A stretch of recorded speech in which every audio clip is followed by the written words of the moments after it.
আজকের এই ভিডিওর মাধ্যমে অষ্টম শ্রেণীর 5 ক্রমের ম্যাজিক বর্গ কীভাবে নির্ণয় করতে হয় সেটা আমরা শিখব। সো 5 ক্রমের ম্যাজিক বর্গ নির্ণয়ের জন্য আমাদের টোটাল দরকার হবে 25টি ঘর। সো ভিডিওটি দেখলে আশা করি একদম ক্লিয়ার হয়ে যাবে। আর ভিডিও দেখেও যদি কারো কোনো প্রবলেম থাকে সো অবশ্যই কমেন্ট করে জানাবে। সো প্রথমে আমাদের ঘর টেনে নিতে হবে। তো যা হোক, আমি এটা ব্যবহার করছি কারণ আমি স্কেলটা খুঁজে পাচ্ছি না, এই জন্য তোমরা অবশ্যই এটা স্কেল দিয়ে টানবে এবং অবশ্যই রুল ব্যবহার করবে। কারণ পরীক্ষা সেন্টারে যদি কোনো একটা ঘর ভুল হয়ে যায় তখন কিন্তু পুরো ম্যাথটাই কেটে দিতে হবে।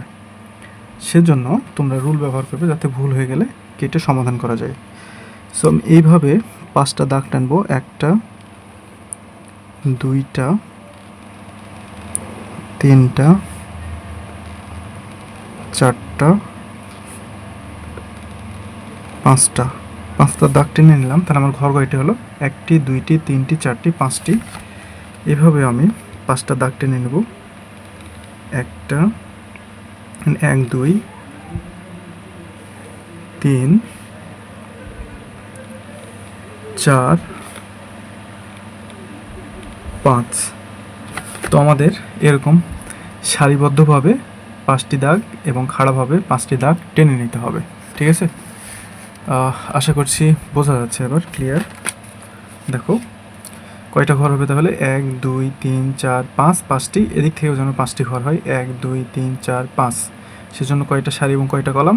1 2 3 4 5 6, 6টা দাগ। আবার 1 2 3 4 5 6, 6টা দাগ হবে এবং 5টা যেন ঘর হয়। তো 5 ক্রমের ম্যাজিক বর্গ নির্ণয়ের ক্ষেত্রে আমাদের প্রথমে যে টেকনিকটা অ্যাপ্লাই করতে হবে 1 2 3 1 2। আচ্ছা, তাহলে মাঝ বরাবর আমরা 1 লিখব, অর্থাৎ এই দিকে দেখো 2টা ঘর, এই দিকে দেখো 2টা ঘর। ঠিক আছে? তাহলে মাঝ বরাবর আমরা কোন সংখ্যা লিখব? মাঝ বরাবর লিখব 1। এরপর এখানে আমরা একটা তীর চিহ্ন দেব। তীর চিহ্ন দেওয়ার পরে আমরা এটা চিন্তা করব যে 1-এর পরে 2 বসাবো। সো এইখানে দেখো আমাদের কোনো ঘর নাই। তো এখানে যদি ঘর না থাকে তখন আমরা কি করব? একদম নিচের দিকে চলে আসব। তাহলে এই সারির একদম নিচের দিকে যদি আসি তাহলে আমরা পাই এই ঘর। এবার এই ঘরে কোনা বরাবর আমরা একটা তীর চিহ্ন দেব। তীর চিহ্ন দেওয়ার পরে 2-এর পরবর্তী সংখ্যা হচ্ছে 3, এখানে লিখে দেব। এরপর এখানে একটা তীর চিহ্ন দেব। তীর চিহ্ন দেওয়ার পরে দেখো 3-এর পর 4 এইখানে আসে, কিন্তু এইখানে কোনো ঘর নাই। তো এখানে কোনো ঘর না থাকে তাহলে আমরা একদম এখানে চলে আসবো, এই কর্নারে। এই কর্নারে আসার পর এখানে 4 বসাবো। এখানে আবার আমরা তীর চিহ্ন দেবো। 4-এর পর পরবর্তী 5, 5-এর পরবর্তী হচ্ছে আমাদের 6, কিন্তু এই ঘর অলরেডি ফিল আপ হয়ে গেছে। সো আমরা কি করব? 5-এর নিচে যে ঘরটা থাকবে সেই ঘরে আমরা 6 বসাবো। এরপরে দেখো এখানে আমরা তীর চিহ্ন দেব। 6-এর পরে কত আসে আমাদের? 7। তাহলে 6-এর পরে 7, 7-এর পরে কত আসে আমাদের? 8।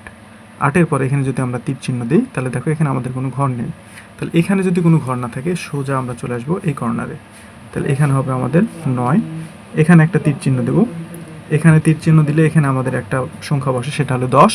কিন্তু এখানে আমাদের ফাঁকা নেই, আমরা সোজা চলে আসবো এই ঘরে। এই ঘরে আসার পরে দেখো 10-এর পরে 11 হয়। 11 কিন্তু এখানে আসার কথা, এখানে ফাঁকা নেই। তার মানে কি করব? যদি ফাঁকা না থাকে তারপরে বা তার নিচে সংখ্যাটাকে বসাই দেবো। এখানে বসাই দিলাম 11। 11 পরে দেখো এখানে তীর চিহ্ন দিলে এখানে আসে আমাদের 12, এখানে আসে আমাদের 13, এইখানে আসে আমাদের 14, এইখানে আসে আমাদের 15। 15 পর দেখো এখানে তীর চিহ্ন দিলে এদিকেও ঘর নাই, এদিকেও ঘর নাই। তাহলে কি করব? আমরা 15-র নিচে 16 বসাই দেবো যদি কোনো দিকে ঘর না পাই। সো 16-র পরে এখানে তীর চিহ্ন যদি দেই তাহলে দেখো এইখানে আসে আমাদের 17, এখানে কোনো ঘর নাই।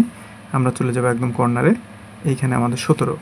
এখানে আবার তীর চিহ্ন দেবো। এইখানে দেখো আমাদের 18 আসে, কিন্তু কোনো ঘর নাই।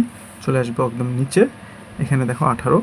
এরপর এখানে আমরা বসাবো 19, এখানে বসাবো আমরা 20। 20-র পর দেখো 21 আমাদের এখানে আসে, কোনো ঘর নেই। তাহলে আমরা যদি ঘর ফাঁকা না থাকে কী করবো?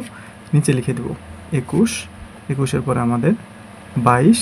22-এর পরে দেখো 23 কিন্তু আমাদের এখানে আসে, কোনো ঘর ফাঁকা নেই। আমরা চলে আসবো এখানে 23, এখানে চলে আসবো আমরা বসাবো 24। 24-এর পরে দেখো এইখানে আমাদের আসে 25, কোনো ঘর ফাঁকা নেই, একদম চলে আসবো নিচে। তাহলে এখানে চলে আসছে আমাদের 25। তাহলে এখন আমরা যদি এদিক থেকেও যোগ করি তাও এটা আসে আমাদের 65 65। এদিক থেকেও যদি আমরা যোগ করি এটাও আসে আমাদের 65। এদিক থেকেও যদি আমরা যোগ করি তাও আসবে 65। এদিক থেকেও যদি আমরা যোগ করি তাও আসবে আমাদের 65। তাহলে 5 ক্রমের ম্যাজিক বর্গের ঘর সংখ্যা হয় 25টি, সংখ্যা বসে 1 থেকে 25 পর্যন্ত। এ দেখো সর্বোচ্চ 25, সর্বনিম্ন 1। এবং আমরা যে দিক থেকে যোগ করি না কেন সব দিক থেকেই আমাদের যোগফল কত হয়? 65। যে দিক থেকে যোগফল আমরা নির্ণয় করব সব দিক থেকে আমাদের কত হবে? 65। তাহলে 5 ক্রমের ম্যাজিক বর্গের সমষ্টি কত হয়? সমষ্টি হয় আমাদের 65। ঘর সংখ্যা কত হয়? 25টি। ঠিক আছে? তাহলে এটা দেখে দেখে যদি প্র্যাকটিস করো, ভিডিওটা কয়েকবার দেখলে আশা করি একদম ইজি হয়ে যাবে। ধন্যবাদ সবাইকে ভিডিওটি দেখার জন্য। ভিডিওটি ভালো লাগলে অবশ্যই লাইক, কমেন্ট, শেয়ার করবে। বন্ধুদের মাঝে ছড়িয়ে দেওয়ার জন্য অনুরোধ করা হলো। স্টাডি প্ল্যানের পক্ষ থেকে আবার সবাইকে ধন্যবাদ।